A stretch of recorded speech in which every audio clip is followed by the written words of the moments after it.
sans le dire à son, son chef, en gros de l'ancienne brigade, qui est toujours son chef malgré tout.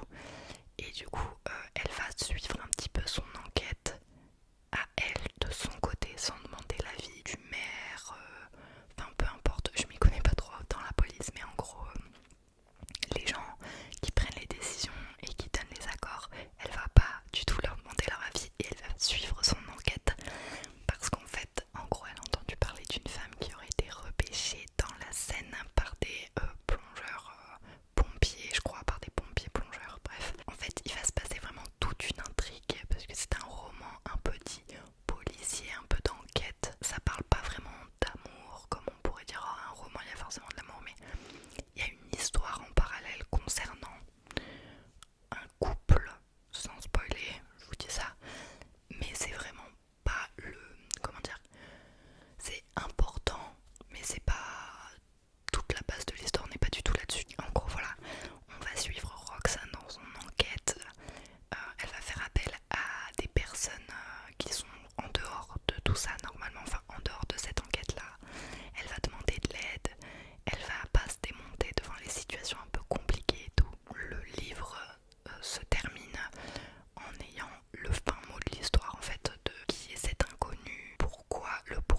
que c'était l'été dernier que je l'ai lu, mais c'est un bouquin qui m'a marqué.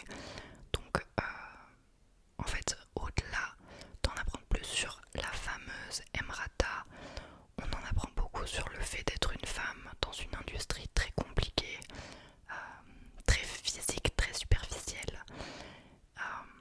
Et en fait, moi j'aime ce genre de sujet, ça m'intéresse énormément de voir comment les mannequins, parce que je l'ai pas dit mais les mannequins s'en sortent, qu'est-ce qui se passe au casting, etc. En tout cas, je suis quelqu'un qui suis assez ouverte sur beaucoup de sujets et qui aime apprendre un peu de tout, que ça soit sur les astronautes comme sur Emrata. Donc c'est un livre qui m'a énormément plu. Elle va parler de son enfance, de son adolescence. En fait, je trouve qu'elle relate vraiment un peu toute sa vie de maman, etc. un petit peu aussi. Elle va parler de sa période justement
chasse, il fait une course poursuite avec cette bohémienne. Et au bout d'un moment il arrive à la rattraper. Il lui dit je te paye, mais je veux la réponse, c'est quoi le délire là? Pourquoi tu fuis? Pourquoi tu bégayes? Qu'est-ce qui va se passer? Qu'est-ce que je vais faire parce que tu as dit tu vas? Et après un peu de comment dire d'acharnement, elle lui dit la réponse et elle lui dit tu vas mourir. Et lui il est en mode je pense qu'il est vraiment il est en mode mais qu'est-ce qu'elle me raconte celle-là, tu vois? Et donc il repart et en gros ça va le travailler de ouf. Comment ça je vais mourir? Qu'est-ce qui va se passer et tout? Pourquoi elle m'a dit ça elle et tout? Je la connais pas. Pourquoi elle me dit tu vas mourir? Bref, il cogite, il cogite, il cogite. Et en fait il va finir par prendre congé de son emploi. Donc il va prendre peut-être des congés sans solde ou des vacances ou des trucs comme ça. Bref, il part et il décide d'aller rejoindre sa tante Margie. Elle vit dans un autre état, dans une autre ville je crois. Donc il va faire de la route et tout. Je sais plus si c'est dans une belle voiture ou avec une belle moto je crois. Mais en gros voilà, il décide de bouger, de quitter son quotidien. Ça l'a trop remué, le tu vas mourir et tout. Et en fait, je vais pas tout vous raconter mais dans le livre on voit son évolution de lui, sa petite vie de célibataire fraîchement célibataire et qui en fait vit mal les choses, il est là, il va pas très bien, il a le teint grisâtre et tout et tout. Et en fait on va le voir redonner vie à certaines choses dont il ne voyait même plus l'existence. Par exemple les oiseaux dans les arbres, en fait à reprendre conscience de son environnement, de la vie, de ce qui l'entoure, de l'importance des petites choses. Et en fait ça crée un cheminement. Et moi ça m'a beaucoup fait écho l'année dernière parce que j'ai commencé à lire ce livre quand j'étais malade, quand j'ai eu mon problème, ma grosse maladie là. Et en fait ça m'a redonné du sens. J'ai revu mes priorités, j'ai donné de l'importance à des micro-choses qui aujourd'hui font partie de mon quotidien, des trucs vraiment qui pourraient être bateaux aux yeux des autres, comme le soleil qui se dépose sur votre peau, les oiseaux qui chantent, etc. C'est des trucs qui me font purement du bien aujourd'hui. Et en fait, moi je vivais ma vie comme ça. Bah, lui aussi du coup. En fait, sachant qu'il va mourir, bah du coup il se dit bah je sais pas quand je vais mourir, mais prochainement. Donc bah, je vais vivre ma vie pleinement et je vais pas la passer à être courtier en assurance, à me faire chier avec des gens que j'aime pas, mes associés qui sont des cons. Et en fait juste vivre parce que je veux pas regretter de pas avoir fait certaines choses, etc. le jour où je vais mourir. Et moi qui ai un rapport à la mort très compliqué, j'ai une phobie de ça, je fais des crises d'angoisse et tout très régulièrement.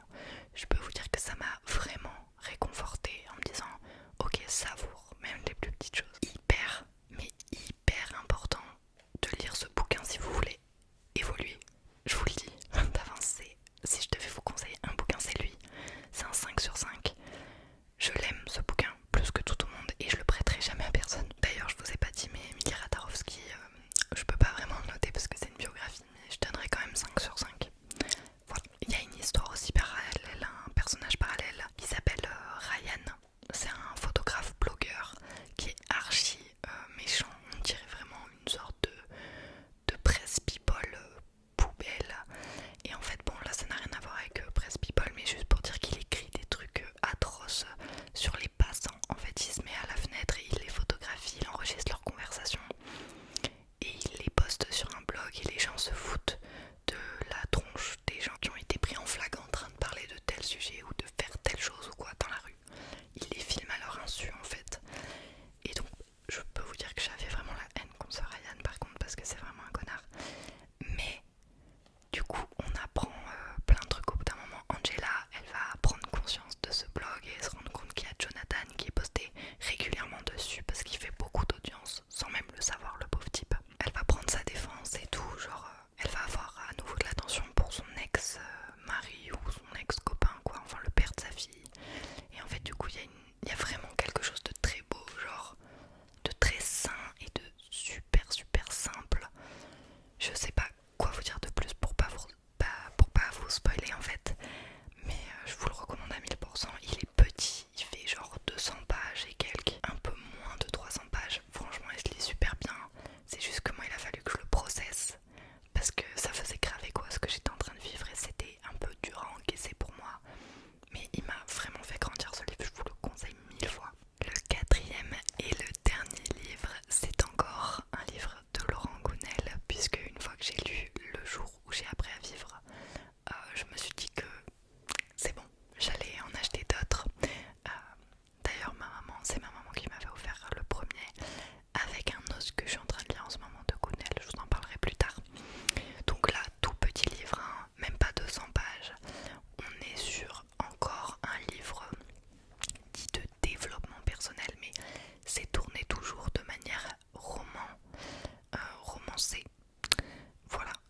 c'est ça que j'aime bien, c'est que c'est des personnages, mais en fait ce qu'ils sont en train de vivre et de traverser, ça peut vous faire écho. En tout cas moi ça me parle de ouf. En ce moment je suis en train de lire l'autre de Gounel. C'est le troisième que je lis de lui. C'est toujours aussi précis, ça me concerne à 100%. Mais faut être ouvert, je pense, à ce genre de lecture pour pouvoir apprécier le bouquin. Bref. Donc on est sur un tout petit livre comme je le disais, et celui-là s'appelle L'homme qui voulait être heureux. Pour le moment je vous présente que des formats poche, parce que c'est ce que j'avais pour le moment. Je suis plutôt format poche, j'avoue, dans le sens qu'au moins je peux les emmener partout, ça rentre dans mon sac à main. Donc c'est pratique si un jour je vais chez le médecin et que je viens en salle d'attente, par exemple. Mais récemment j'en ai acheté en seconde main un qui est en grand format, et ça m'a beaucoup fait penser à l'époque de mon adolescence où j'achetais que des livres grand format quoi. Bref, donc là l'histoire se passe à Bali. Je me rappelle plus si le personnage principal a un prénom. J'ai essayé de tourner 2-3 premières pages, j'ai pas trouvé. Enfin j'ai pas tout relu, mais en survolant j'ai pas trouvé. Donc voilà. C'est un Américain encore qui est en vacances à Bali. Il est tout seul en vacances à Bali. Et en fait, avant de repartir, il est sur les derniers jours de son voyage, et avant de repartir, il veut absolument voir un espèce de vieux guérisseur qui s'appelle Maître Sam Tiang, et qui a la réputation d'avoir aidé l'empereur de je sais pas quoi, du Japon. Non, c'est pas l'empereur du Japon, mais c'est ou un ministre japonais ou je sais plus quoi. Attendez, je vais essayer de vous retrouver ça.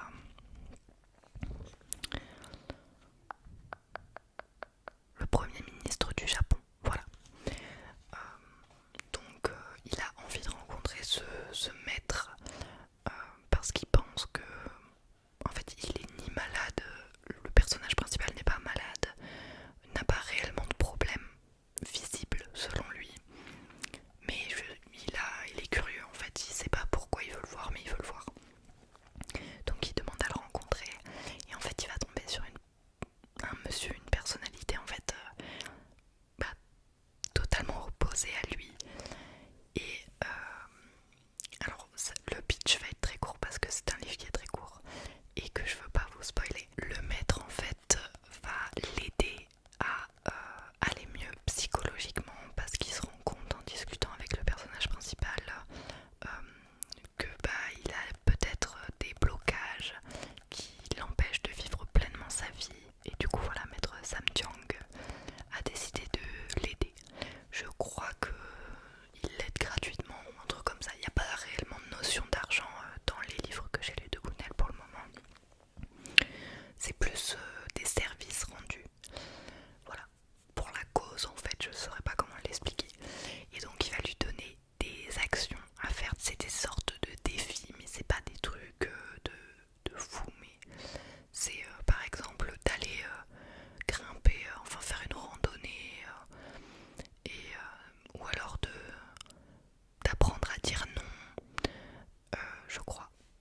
Parce que l'autre livre que je suis en train de lire, c'est un peu dans ce sujet-là, mais ça se passe pas du tout à Bali. Maître Sam Tiang va lui donner des clés pour réussir, en fait, des clés psychologiques pour réussir à réaliser ses rêves, à arrêter d'être bloqué par des croyances limitantes, etc. etc. Et j'ai trouvé ça vachement simple à comprendre et simple à lire, encore plus que le premier que je vous ai présenté de Laurent Gounel. Vraiment, comment c'est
dit et que c'est pas non plus révolutionnaire celui-là, mais franchement lisez-le si vous